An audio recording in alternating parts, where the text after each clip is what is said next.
Radio Insani, inspiratif, santun, dan islami.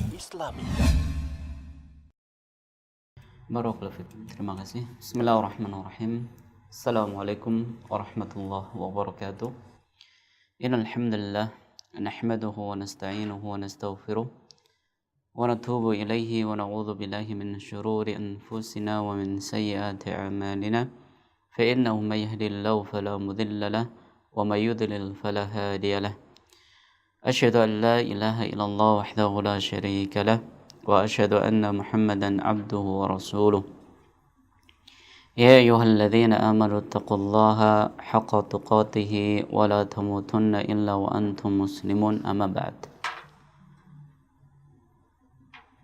Para hadirin, para pemirsa dan juga para pendengar rahimani wa rahimakumullah.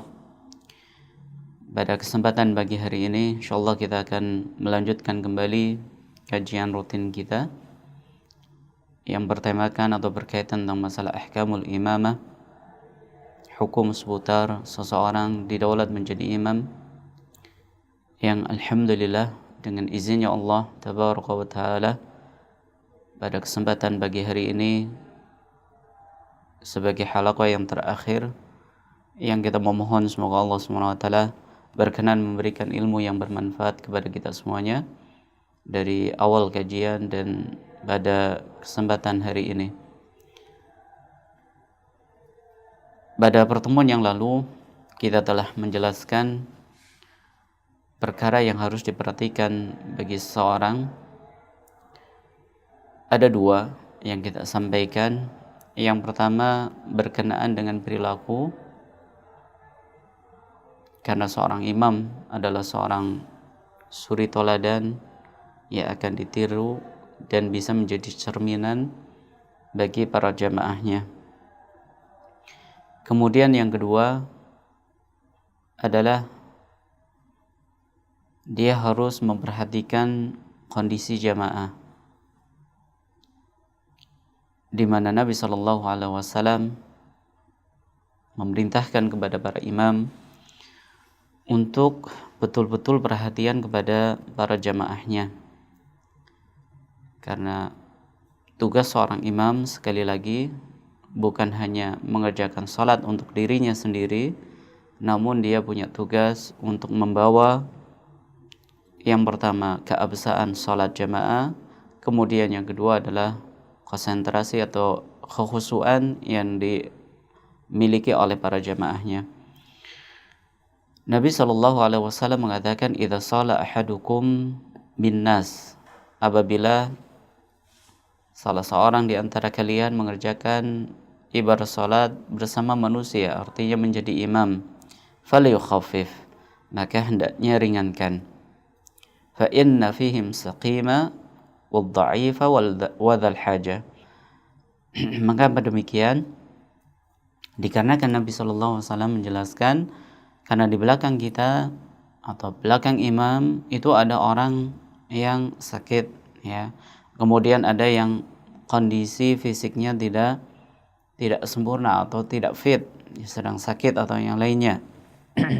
Tidak sempurna berdiri atau yang lainnya. Kemudian wadzal haja, ya. Di belakang seorang imam juga barangkali ada orang yang sedang memiliki kebutuhan.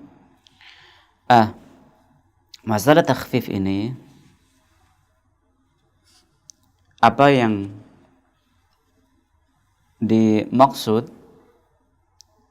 Apakah takhfif di sini atau meringankan salat itu dikembalikan kepada kita semuanya? Artinya setiap imam itu memiliki ijtihad sendiri, atau makna takhfif ini harus pula mengacu kepada koridor dan juga aturan dari syariat. Apabila kita perhatikan di dalam ibadah salat yang dikerjakan oleh Nabi SAW, maka kita akan mendapatkan dua keadaan, di mana Nabi SAW dalam ucapannya tadi, dalam sabdanya menganjurkan kepada kita untuk takhfif. Akan tetapi terkadang beliau juga memanjangkan ibadah salat. Oleh sebab itulah para ulama dalam masalah ini menjelaskan kepada kita bahwa yang namanya meringankan salat itu harus didudukan secara proporsional. Mengapa demikian? Dikarenakan kalau kita mengembalikan makna takhfif kepada masing-masing kita, maka nanti akan rusak maknanya. Ibarat salat yang kita kerjakan menjadi akan rusak pula. Ya, karena sekali lagi yang namanya takhfif, meringankan salat adalah perkara yang nisbiyah, perkara yang relatif. Mungkin bagi saya yang saya kerjakan apabila menjadi imam, bacaan yang saya baca ketika ruku, ketika sujud dan seterusnya, menurut saya adalah termasuk yang ringan. Akan tapi belum tentu menurut Anda. Demikian pula menurut Anda bahwa bacaan yang baca dalam salat ketika menjadi imam, ya Anda menganggap itu adalah termasuk panjang. Ya, akan tapi belum tentu menurut orang lain. Jadi sekali lagi yang namanya tatwil atau takhfif ini adalah perkara yang nisbiyah, perkara yang relatif, yang dari satu orang dengan orang yang lain tentunya berbeda. Ya, tentunya berbeda. Oleh sebab itu, ya sebelum kita masuk pada keterangan yang disampaikan oleh para ulama berkaitan masalah makna takhfif ini, kita perlu mengetahui bahwa seorang imam pun harus mengetahui, memahami bacaan salat Nabi Shallallahu Alaihi Wasallam. Artinya apa saja yang dibaca oleh Nabi manakala beliau salat. Disebutkan dalam sebuah hadis riwayat Imam Ibnu Majah bahwa Nabi ketika salat dalam bacaan suratan itu dibagi menjadi tiga. Terkadang beliau membaca suratan yang tiwal mufassal, ya, yang pertama. Kemudian yang kedua, terkadang beliau juga membaca qisar mufassal. Kemudian yang ketiga adalah beliau terkadang membaca wasatul mufassal. Untuk ukuran yang pertama yaitu tiwal mufassal itu dimulai dari surat Qaf sampai surat amma yatasaalun. Itu masuk dalam kategori tiwalul mufassal.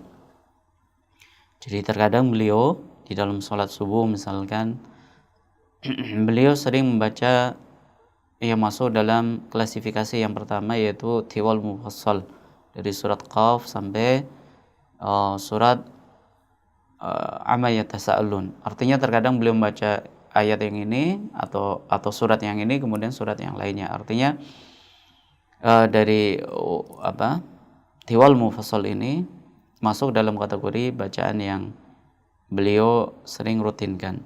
Kemudian yang kedua yaitu qisar mufassal, yaitu setelah dari surat amma yatasaalun sampai surat ad-duha. Kemudian untuk yang wasatul mufassal itu dari surat An-Nas ya sampai surat ad-duha sampai An-Nas. Ya maaf, mungkin kebalik. Untuk yang wasatul mufassal itu dari surat Mursalat sampai ad-duha. Adapun yang qisar mufassal itu dari surat ad-duha sampai surat An-Nas. Ini bacaan yang biasa dibaca oleh Nabi SAW dalam salat-salat yang beliau kerjakan. Nah, ini juga harus diketahui oleh seorang imam agar dia juga nantinya manakala menjadi imam itu bisa mengamalkan ajaran Nabi SAW di dalam bacaan salatnya. Nah, sekarang kita sampaikan atau kita nukilkan ucapan para ulama berkaitan tentang masalah tatwil. Ya, berkaitan tentang masalah tatwil. Bahwa para ulama menjelaskan kepada kita bahwa makna tatwil atau takhwif, ya, dan juga makna tatwil kita kaji yang pertama yaitu makna takhwif di sini. Karena kalau kita sudah mengetahui ya standar atau ukuran takhwif, berarti nanti kita akan memahami makna yang masuk dalam kategori tatwil atau panjang. Makna takhwif ya disebutkan oleh Syekh Shalih Fauzan dalam bukunya Mulakhas Fiqih bahwa Yang dimaksud dengan takhfif al-matlub, kata beliau, huwa al-ikhtisaru ala adnal kamal mina at-tasbih wa sa'iri ajza'i as-salat. Yang dimaksud dengan takhfif yaitu meringankan salat. Kata beliau, yang dituntut bagi seorang imam dalam salat, ya, makna takhfif ini adalah dirinya mencukupkan diri dengan mengerjakan tingkatan terendah dalam membaca tasbih dan seluruh gerakan salat. Berarti apa maknanya? Maknanya bahwa yang dimaksud dengan takhfif, meringankan salat, ya, menurut keterangan beliau adalah ketika seorang imam, ya, mengerjakan ibadah salat, paling sedikit dia sempurna membaca tasbih dalam ruku maupun dalam sujudnya itu sebanyak 3 kali. Ya. Karena apa? Karena tingkatan terendah dalam bacaan salat di saat ruku atau sujud adalah 3 kali. Ya, 3 kali. Misalkan subhana rabbil azim, subhana rabbil azim, subhana rabbil azim. Apabila kita telah sempurna membaca 3 kali tasbih ini, maka sudah masuk dalam kategori takhfif atau meringankan salat. Ini adna kamal, ya, yaitu kesempurnaan yang levelnya paling terendah. Demikian pula disampaikan oleh Imam Ibnu Daqiq Al-Id, beliau mengatakan la yazidul imam fi ruku' was sujud ala 3 tasbihat la yukhalifu ma warada an Nabi sallallahu alaihi wasallam annahu kana yazidu ala dzalik. Kata beliau, seorang imam itu tidak menambah di dalam bacaan ruku dan sujudnya 3 kali tasbih, ya. Dan ini, kata beliau, tidak menyelisihi keterangan dari Nabi yang terkadang beliau melebihkan bacaan tasbihnya lebih dari 3 kali. Jadi makna beliau, jadi ukuran untuk mengukur kapan salat itu ringan adalah dari ukuran bacaan tasbih ini 3 kali dalam ruku dan sujud tentunya, ya. Berbeda nanti untuk yang bacaan setelah surat Al-Fatihah.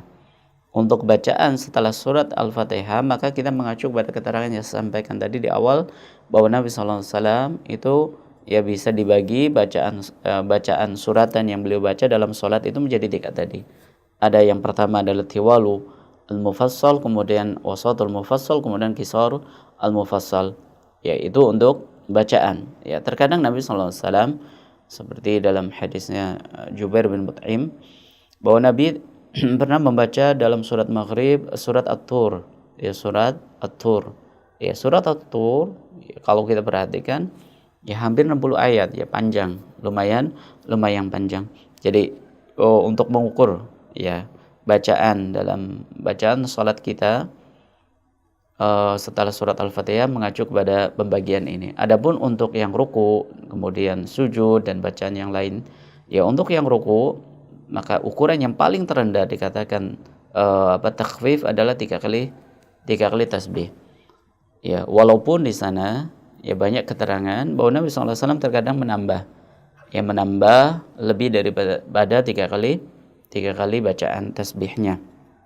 Bahkan para ulama seperti dalam madhab Syafi'i yang menjelaskan kepada kita bahwa kita boleh membaca, ya, tasbih ini sampai 5, 7, ya, 9 atau 11 kali. Ya, 5, 7, 9 atau 11 kali. Yang penting jumlah bilangannya adalah ganjil atau witir. Demikian pula tadi telah kita nukilkan 2 ucapan para ulama yang berbeda zaman, akan tapi kesimpulannya hampir sama. Demikian pula kita nukilkan ucapannya Syekhul Islam Ibnu Taimiyah. Beliau mengatakan laisa lahu ayzida ala qadri al-masyru' wa yanbaghi ay yaf'ala ghaliban makana Nabi sallallahu alaihi wasallam yaf'aluhu ghaliban wa yazidu wa yanqusu lil maslahat kama kana Nabi sallallahu alaihi wasallam yazidu wa yanqus ahyana lil maslahah. Kata beliau, seorang imam itu tidak menambah ukuran yang disyariatkan. Artinya seperti tadi kita nukilkan ucapan yang pertama dari Syekh Shalih Fauzan hafizallahu taala, bahwa ukuran adna kamal, tingkatan yang paling rendah dan itu dikatakan sempurna dalam sholat adalah 3 kali tasbih. Ya, namun bukan berarti kita hanya sekedar membatasi pada bacaan tersebut.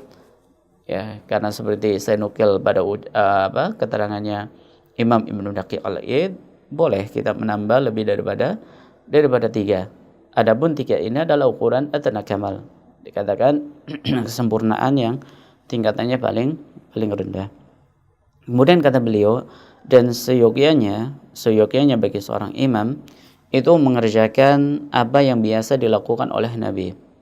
Ini yang saya katakan di awal bahwa seorang imam tugasnya adalah mengetahui bacaan yang dibaca oleh Nabi dalam salat-salat beliau. Ya, beliau dalam kurun waktu berapa, hampir 23 tahun, ya sudah puluhan tahun, kemudian hampir ratusan tahun yang salat yang dikerjakan oleh Nabi. Tentunya ya dari sini kita bisa mengaca bagaimana bacaan yang dibaca oleh Nabi Shallallahu Alaihi Wasallam. Yang mana kata beliau, di dalam salat yang dikerjakan oleh Nabi Shallallahu Alaihi Wasallam terkadang beliau menambah dan mengurangi dikarenakan ada maslahat. Ya, terkadang beliau mempercepat gerakan salat.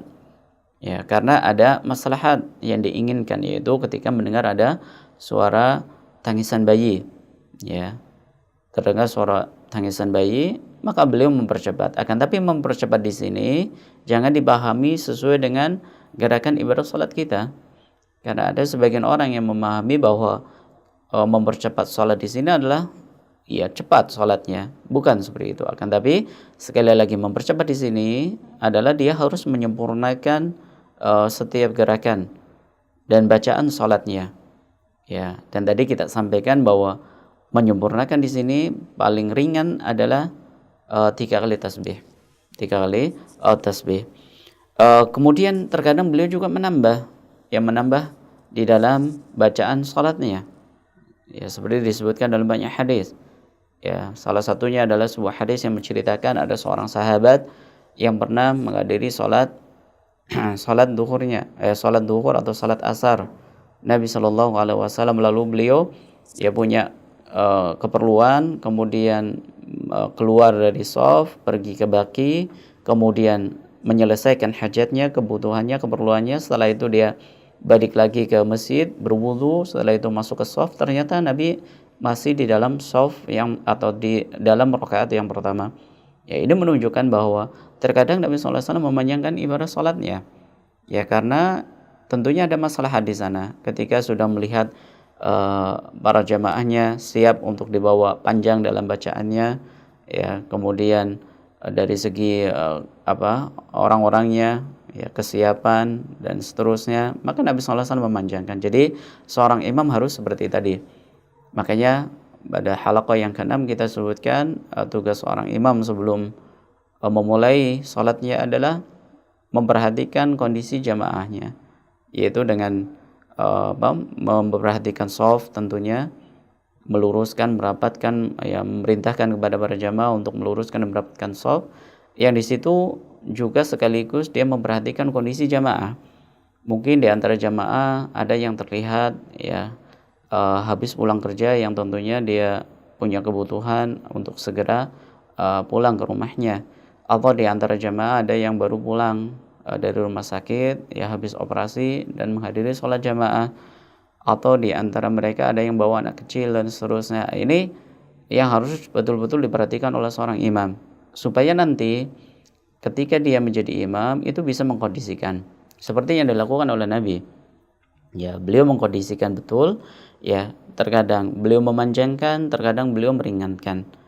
Ya, terkadang beliau meringankan. Makanya Syekhul Islam di sini ya mengatakan kepada kita semuanya, seorang imam itu harus terkadang memanjangkan dan juga mengurangi atau meringankan sesuai dengan maslahat. Ya, sesuai dengan maslahat. Makanya beliau mengatakan kama kana Nabi sallallahu alaihi wasallam yazidu wa yanqus ahyanan lil maslahat. Oleh karena itu, ya lakukanlah seperti apa yang dilakukan oleh Nabi sallallahu alaihi wasallam, di mana beliau terkadang memanjangkan dan terkadang beliau meringankan, ya. Jadi kesimpulannya dari pembahasan yang kita kaji bahwa makna takhfif adalah seorang mengerjakan ibadah salat sesuai dengan contoh yang telah diajarkan oleh Nabi sallallahu alaihi wasallam, baik dalam ucapan maupun dalam perbuatan beliau. Bukan yang dimaksud dengan takhfif itu dikembalikan kepada masing-masing individu kita. Karena nanti kalau dikembalikan kepada masing-masing individu kita, tentunya nanti akan menjadikan salat kita tidak punya standar. Ya, karena yang namanya takhfif sekali lagi adalah amrun nisbiyah, ya perkara yang relatif. Bagi sebagian orang mengatakan dia ringan sholatnya, akan tetapi menurut jamaahnya panjang. Atau sebaliknya, menurut dia sudah panjang, atau menurut dia ringan, ternyata menurut jamaahnya panjang, atau sebaliknya. Ya, atau sebaliknya. Jadi sekali lagi harus didudukan secara pas. Karena sering ada orang yang mendengar hadis yang saya sampaikan di pertama itu sering dijadikan sebagai argumen untuk ya sedikit mendebat ya dalam tanda kutip kepada imamnya yang bacaannya panjang, kepada imam yang bacaannya panjang. Bukankah Nabi SAW memerintahkan kepada imam untuk meringankan sholat? Ya betul, meringankan sholat adalah bagian dari sunnah Nabi SAW. Namun harus kita dudukan, jangan dibawa kepada hawa nafsu kita.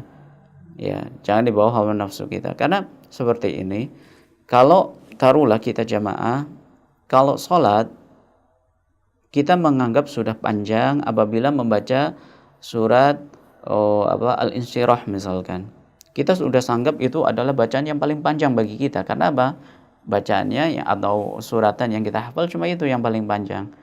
Ya, tentunya ketika ada imam yang membaca surat amma yatasaalun misalkan surat An-Naba, maka dia akan merasa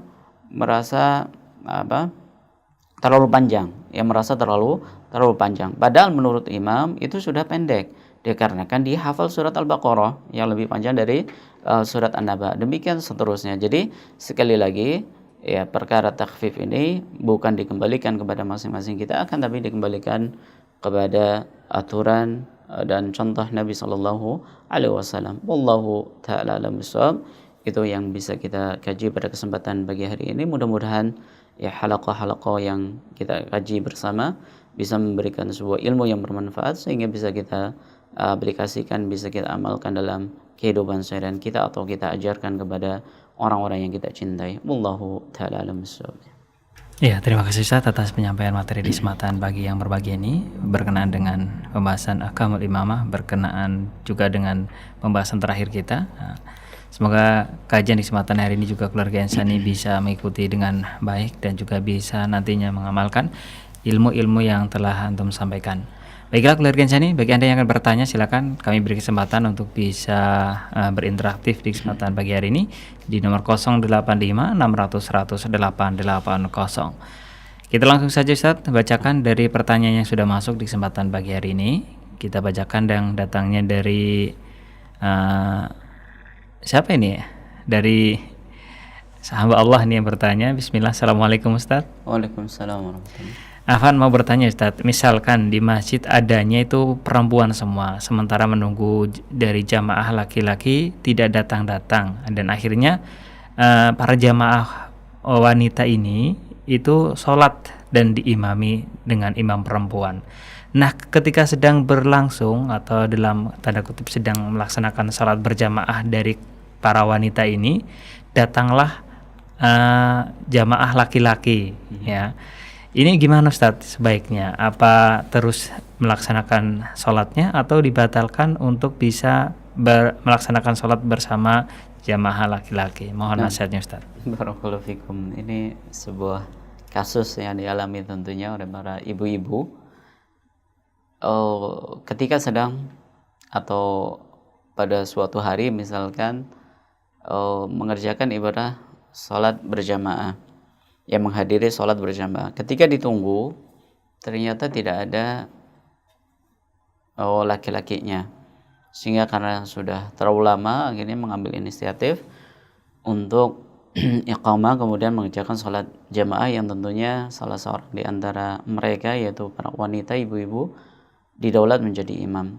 Lalu di tengah-tengah sholat ada jamaah laki-laki yang datang. Bagaimana seharusnya dilakukan? Sebelum kita menjelaskan apa yang harus dilakukan, tentunya kita harus memahami bahwa ketika kita ingin mengerjakan ibadah sholat berjamaah, maka harus perhatian apakah di musolah atau di masjid kita itu sudah ada imam rawatibnya, apakah ada imam yang memang sudah terbiasa menjadi imam di situ, ya sudah ada orang yang biasa menjadi imam di situ, atau sudah ada imam yang ditunjuk oleh para jamaah untuk senantiasa menjadi memimpin salat pada musola atau masjid tersebut atau tidak.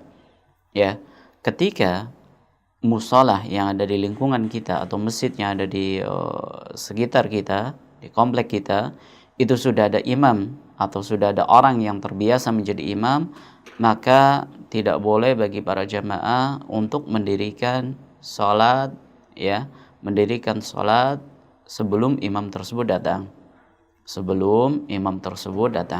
Kecuali nanti dalam beberapa kasus. Ya, contoh misalkan imamnya memang sudah tahu betul kita sedang safar, sehingga nggak memungkinkan kita tunggu. Atau yang kedua, imamnya ternyata dia suka mengakhirkan sholat sampai keluar waktunya, Adapun mengakhirkan sholat tapi belum sampai mengakhirkan sholat, maka tetap harus ditunggu. Ya, ini yang pertama. Dan kalau kita perhatikan, hampir rata-rata masjid atau musola yang ada di lingkungan kita itu sudah ada orang yang memang biasa menjadi imam. Ya, sudah ada orang yang biasa menjadi imam. Entah guru ngaji kita, guru TPA kita, atau kiai kita, atau ustadz kita, itu biasanya menjadi imam pada lingkungan atau masjid yang ada di lingkungan kita. Sehingga ketika ini kondisinya, maka nggak boleh bagi ibu-ibu untuk menegakkan sholat secara sendirian, tunggu. Ya, apalagi kalau kita perhatikan tadi, ya untuk kasus yang seperti ini sebenarnya agak sedikit aneh karena yang adzan tentunya ada, ya muadzinnya ada. Ketika ada yang adzan, jelas ya ada jamaah laki-laki. Adapun kalau taruhlah seandainya betul kasusnya seperti itu, maka ketika sudah dilaksanakan ibadah sholat, wallahu ta'ala alam bisawab, ya tetap dilaksanakan ya sampai selesai. Adapun jamaah laki-laki tersebut, maka dia tidak boleh ya bergabung dengan shaf wanita atau bergabung dengan sholat jamaah tersebut. Ya bisa dia mengerjakan sholat sendiri atau nanti menunggu jamaah yang lain. Wallahu ta'ala alam bisawab. Ya, terima kasih Ustaz atas nasihatnya. Semoga ini juga tidak dialami lagi ya oleh jamaah yang lainnya. Karena mengingat Masya Allah bisa sampai tidak ada laki-lakinya sampai terlambat Ustaz. Baik Ustaz, kita langsung saja bacakan yang berikutnya yang datangnya dari Ibu Meli di Berkoh yang bertanya. Bismillah, Assalamualaikum Ustaz. Waalaikumsalam. Apakah benar Ustadz kalau jadi imam di setiap rakaat kedua selalu membaca surat Al-Ikhlas, maka dosa kedua orang tuanya tersebut diampuni? Mohon jawabannya Ustadz. Terima kasih atas pertanyaan kepada Ibu Meli yang ada di Berkah. Semoga Allah SWT memberikan kemudahan kepada kita semuanya untuk bisa memahami ajaran agama yang dibawa oleh Nabi SAW.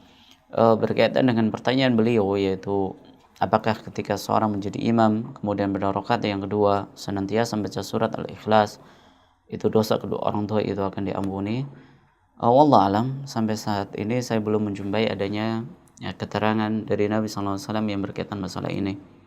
Ya, adanya keterangan dari Nabi SAW berkaitan masalah ini. Ketika kita belum mendapatkan ada sebuah dalil dalam masalah tertentu, ibadah tentunya, maka sebaiknya tidak kita kerjakan, sebaiknya tidak kita lakukan. Ya, karena Nabi SAW mengingatkan kepada kita, ya man amila amalan laisa alaihi amruna fahuwa raddun. Barang siapa yang mengerjakan sebuah amalan yang tidak pernah diajarkan oleh kami, yaitu Nabi SAW, maka amalan tersebut tertolak. Amalan tersebut tidak diterima oleh Allah Subhanahu wa taala. Sehingga untuk masalah yang satu ini pun ya, selagi kita belum menjumpai adanya dalil yang valid, artinya dalil yang sahih, ya mungkin di sana ada dalil yang lemah, ada dalil yang palsu atau yang lainnya, maka sebaiknya kita tinggalkan terlebih dahulu sampai nanti betul-betul kita yakin. Karena apa? Al-aslu fil ibadah al-hadar. Pada asalnya sebuah ibadah itu terlarang. Ingat, pada asalnya sebuah ibadah itu terlarang.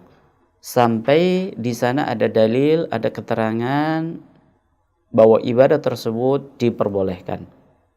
Ya, kita sholat, hukum asalnya adalah terlarang. Ketika ada dalil yang membolehkan, ya, wa aqimus sholat dan seterusnya, baru kita mengerjakan ibadah sholat. Demikian pula pada asalnya kita membaca suratan dengan keyakinan tertentu dalam sholat, hukum asalnya terlarang. Sampai kita menjumpai adanya dalil bahwa hal tersebut memang dianjurkan oleh Nabi. Karena kalau seandainya kita membuat inovasi dalam masalah ini, maka seakan-akan kita mengatakan, ya Nabi ini nggak tahu, atau Nabi berkhianat di dalam menyampaikan risalah. Ya tentunya tidak ada seorang pun ya yang beriman kepada beliau yang mengatakan demikian. Karena Nabi SAW sebelum meninggal dunia, ajaran agama Islam telah sempurna. Ajaran agama Islam telah sempurna. Sehingga sekali lagi untuk masalah-masalah yang seperti ini, ya, selagi kita belum menjumpai adanya dalil yang sahih, yang kuat, maka kita tinggalkan terlebih dahulu dan lakukan ibadah-ibadah yang sudah jelas-jelas ada keterangannya dari Nabi. Wallahu ta'ala a'lam bishawab. Ya, terima kasih Ustaz atas nasihat yang telah Antum sampaikan kepada kita semua, dan juga terutama untuk Ibu Meli yang ada di Berko. Kita lanjut Ustaz, pertanyaan berikutnya yang datangnya dari hamba Allah yang bertanya. Bismillah. Assalamualaikum Ustaz. Waalaikumsalam. Ustaz, di masjid saya ada seorang jamaah yang beliau itu rajin ke masjid, dan insya Allah beliau juga menjadi orang yang senantiasa melaksanakan salat 5 waktu. Namun qadarullah jamaah ini senantiasa mendahului imam dalam gerakan. Bagaimana cara memberikan nasihat yang betul Ustaz untuk beliau? Apakah disampaikan kepada imamnya atau kita langsung menyampaikannya? Mohon nasihatnya Ustaz. Ya, barakallahu fikum. Terima kasih atas pertanyaannya kepada hamba Allah berkaitan dengan mendapati saudaranya seiman dan seakidah yang suka mendahului imam, ya, yang suka mendahului imam. Padahal kalau dilihat secara zahir, beliau adalah sosok yang sangat rajin mengerjakan ibadah salat berjamaah. Bagaimana sikap kita? Yang pertama jelas memberikan nasihat.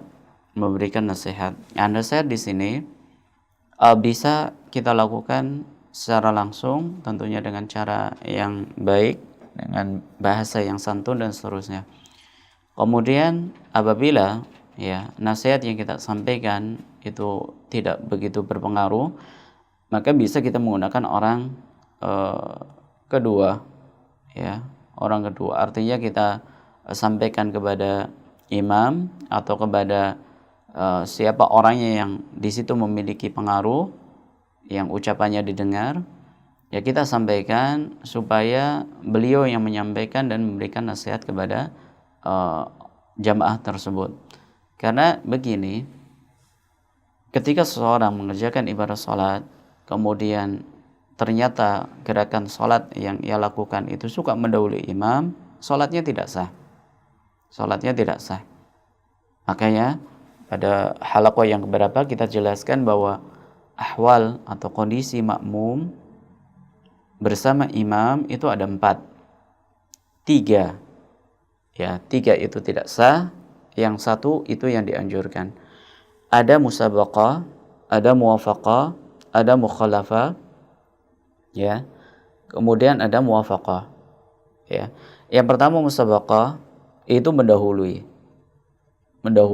gerakan salat. Ketika misalkan ada jamaah, ada makmum mendahului rukuknya imam, atau mendahului ya bangkit dari ruku atau bangkit dari sujud imam, maka salatnya tidak sah. Yang kedua adalah muwafaqah. artinya bertepatan. Begitu imam bangkit, maka dia membarengi, berbarengan. Ketika imam sujud, maka dia membarengi sujudnya, ya, dan seterusnya. Ini pun tidak sah, muwafaqah. Kemudian mukhalafah. Yang ketiga adalah mukhalafah. Mukhalafah ini adalah menyelisih imam. Contohnya seperti ini sering dialami. Ketika imam sudah ruku, dia masih asyik dengan bacaan surat Al-Fatihahnya sampai selesai. Sehingga ketika dia ruku, imam sudah bangkit. Demikian seterusnya. Jadi seperti apa? Seperti balapan betul-betul, ya. Balapan dalam arti apa? Dalam arti dia menyelisih sangat jauh di belakang jauh. Ini nggak boleh. Ini sering dilakukan ketika misalkan yang tadi contoh dia masih asik dengan bacaan surat Al-Fatihah, atau ketika imamnya sudah salam atau sudah duduk di antara duduk tahiyat akhir, dia masih asik dengan sujudnya dengan memanjangkan doa. Ini juga termasuk bagian dari mukhalafah, dan ini tidak sah. Kemudian yang keempat adalah mutaba'ah, mengikuti. Dan inilah yang dianjurkan, yang diperintahkan oleh Nabi SAW. Bagaimana bentuk mengikutinya? Kata Nabi, innama ju'ilal imam liyu'tama bih, fa idza kabara fakabbiru, fa idza raka'a farka'u. Ya, kata Nabi SAW, imam itu didaulat, diangkat supaya kita ikuti, agar kita ikuti. Bagaimana bentuk mengikutinya? Fa idza kabara fakabbiru. Apabila imam sudah membaca Allahu Akbar, fakabbiru, maka Nabi SAW mengatakan, lalu bertakbirlah kalian. Artinya apa? Artinya nunggu imam selesai Allahu Akbar, baru kita membaca takbir. Itu namanya apa? Mutaba'ah. Demikian pula fa idza raka'a farka'u. Apabila imamnya sudah ruku, Allahu Akbar, ya, baru kita, ya, ikut ruku. Demikian pula ketika imam yang sudah bangkit dari ruku, baru kita bangkit dari ruku. Itu namanya mutaba'ah. Adapun mendahului atau bertepatan atau dia menyelisih, maka ini bukan bagian dari yang diperintahkan oleh Nabi SAW. Wallahu ta'ala alam bissawab.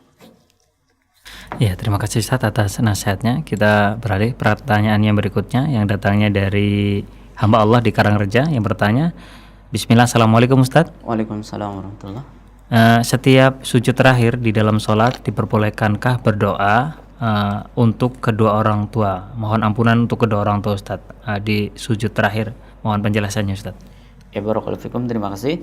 Pertanyaannya seperti yang tadi saya sampaikan, untuk membaca doa pada sujud terakhir, maka ada dua kondisi. Apakah dia menjadi imam, atau dia sholat sendirian, atau dia menjadi jamaah.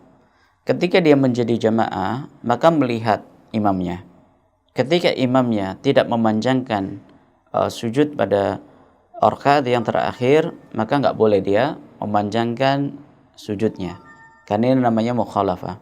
Ya. Ketika dia sholat menjadi imam, maka diperhatikan. Banyak para ulama yang menyebutkan bahwa hukum memanjangkan sujud pada rakaat terakhir ketika dia mengkhususkan untuk membaca doa, maka tidak dianjurkan. Karena Nabi SAW menjelaskan wa ma fi sujud fa aktsiru fi doa, ketika menjelaskan bahwa aqrabu ma yakunu bainal abdi wa rabbihi fi sujud, bahwa posisi yang paling dekat antara seorang hamba dengan Allah ketika sholat adalah ketika sedang sujud. Ya, ketika sedang sujud. Maka Nabi memerintahkan supaya fa'akthiru fi doa, untuk memperbanyak doa. Di sini Nabi SAW tidak menjelaskan bahwa sujud di sini adalah sujud pada rakaat yang terakhir.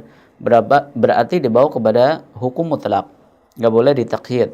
Ya, mutlak berarti pada setiap sujud yang kita kerjakan. Pada setiap sujud. Adapun mengkhususkan pada rakaat yang terakhir atau sujud terakhir, maka kita membutuhkan dalil. Sehingga ketika misalkan jenengan jadi imam, ya, jenengan menjadi imam kemudian ingin memanjangkan sujud pada rakaat yang terakhir, pada sujud yang terakhir untuk membaca doa, digunakan untuk membaca doa, maka banyak para ulama menjelaskan sebaiknya tidak dilakukan. Kemudian ketika jenengan, ini juga sama ketika sedang sholat sendirian, ketika mengkhususkan. Berarti kapan kita boleh membaca doa ini? Ya ketika di antara sujud-sujud, ya di antara sujud yang kita lakukan. Ya ketika misalkan imamnya panjang, maka kita gunakan untuk membaca doa, mendoakan kedua orang tua, ya pada rakaat yang pertama atau rakaat yang kedua dan seterusnya. Itu yang dianjurkan. Adapun mengkhususkan pada sujud terakhir di sholat kita, maka banyak para ulama menjelaskan sebaiknya tidak dilakukan. Wallahu ta'ala alam bissawab. Ya, terima kasih Ustaz atas nasihat dan juga jawabannya. Kita berlanjut pertanyaan yang berikutnya Ustaz. Dari Anto di Banyumas yang bertanya, Bismillah, Assalamualaikum Ustaz. Waalaikumsalam. Ketika kita menjadi makmum, kapan kita membaca surat Al-Fatihah Ustaz? Apa menunggu imam selesai atau berbarengan Ustaz? Nah, bacaan makmum ketika ingin membaca surat Al-Fatihah, karena ini merupakan rukun, Nabi sallallahu alaihi wasallam mengatakan la salata liman lam yaqra bi Fatihatil Kitab, tidak ada salat bagi orang yang tidak membaca surat Al-Fatihah. Maka banyak para ulama mengatakan bahwa hukum bacaan surat Al-Fatihah adalah rukun bagi setiap orang yang salat, baik dia imam, munfarid maupun menjadi makmum. Sekarang tinggal bagaimana ya teknis kita membacanya. Di sini ada dua cara yang disebutkan oleh para ulama. Bisa di antara saktat imam, maksud dari saktat ini adalah ketika diamnya imam setelah membaca surat Al-Fatihah. Ketika imam membaca surat Al-Fatihah waladhdallin, kemudian membaca amin, ya, maka di situ ada jeda, ada waktu jeda sebelum dirinya membaca atau imam membaca suratan. Maka disitulah kita membaca sampai selesai, baru nanti kita mendengarkan bacaan imam. Atau cara yang kedua adalah kita mengikuti di antara bacaan imam. Misalkan imam membaca alhamdulillahirabbil alamin, kita ikuti alhamdulillahirabbil alamin. Ar-Rahmanir Rahim, kita ikuti Ar-Rahmanir Rahim. Itu dua cara yang disebutkan oleh para ulama. Wallahu taala alam bissawab. Ya, terima kasih Ustaz atas nasihatnya. Ini mungkin pertanyaan terakhir Ustaz, dan nanti sekaligus penutup perjumpaan kita. Yang datanya dari Ambalo yang bertanya, Bismillah, Assalamualaikum Ustaz. Waalaikumsalam. Mohon nasihatnya Ustaz, bagaimana dengan seseorang yang menjadi makmum ketika mengingatkan seorang imam yang terlupa dari gerakan sholatnya, kemudian tidak mengabaikan dari peringatan subhanallah yang diucapkan makmum, dan beliau bersikukuh untuk melakukan melanjutkan gerakan imam tersebut. Bagaimana dengan makmum di belakangnya Ustaz? Ya, untuk kesalahan yang dilakukan oleh imam itu bisa dilihat. Ketika kesalahan yang dilakukan oleh imam dalam bentuk menambah rakaat, maka tidak wajib bagi makmum untuk mengikuti. Contoh, misalkan sholat jamaah, kemudian imamnya lupa menambah menjadi rakaat yang keempat pada sholat maghrib atau rakaat yang kelima pada sholat isya. Maka ketika diingatkan, ternyata imam bersikukuh karena dia memiliki keyakinan ini rakaat yang keempat atau rakaat yang ketiga, maka dia tetap bangkit dan melanjutkan sholatnya. Dan jamaah tahu betul kalau itu adalah tambahan dalam sholat. Ya, paham kalau imamnya ini keliru. Maka ketika dalam kondisi seperti ini, jamaah tidak wajib mengikuti. Ya, imam ketika berdiri pada rakaat yang keempat atau rakaat yang kelima. Lalu bagaimana? Di sini bisa dia menunggu imamnya, ya, salam, berarti nanti salam berbarengan, atau dia bisa salam sendirian. Artinya begitu imam diingatkan tidak ini, maka salam. Ya, karena kalau seandainya dia mengikuti dan dia yakin itu adalah menambah, salatnya batal. Salatnya batal. Ini yang pertama. Kemudian yang kedua, kondisi imam menambah atau lupa dalam salat, kemudian ketika diingatkan tetap bersikukuh. Tetap bersikukuh. Maka di sini harus diperhatikan. Ketika ada seseorang menjadi imam, kemudian dia meninggalkan sebuah kewajiban dalam salat, yang misalkan imam lupa duduk tasyahud awal. Ketika sudah posisi berdiri, diingatkan oleh jamaahnya, subhanallah, kemudian dia tetap melanjutkan dan tidak turun. Maka di sini posisi jamaah harus mengikuti. Karena bisa jadi imam punya pendapat, ya ada sebagian ulama yang berpendapat kalau posisi imam sudah berdiri nggak boleh duduk, nggak boleh duduk kembali. Berarti apa? Ketika sudah diingatkan akan tapi nggak mau duduk, jamaah harus ikut. Ya, berdiri. Nggak boleh memaksa imamnya untuk duduk. Lalu bagaimana nanti ketika meninggalkan tasyahud awal, maka tugas imam adalah untuk membawa jamaahnya untuk sujud syahwi. Dan ini dalam kasus mengurangi sehingga sujud syahwinya sebelum salam. Itu kondisi ketika menjumpai ada imam diingatkan akan tetapi tidak mau balik untuk membetulkan bacaannya. Wallahu taala alam bissawab. Itu yang bisa kita sampaikan, mudah-mudahan bisa memberikan manfaat. Insyaallah kita lanjutkan halaqah berikutnya yang berkaitan masalah fikih ibadah biidznillah taala. Akhirnya kita tutup. Subhanakallahumma bihamdika asyhadu an la ilaha illa anta astaghfiruka wa atubu ilaik. Assalamualaikum warahmatullahi wabarakatuh.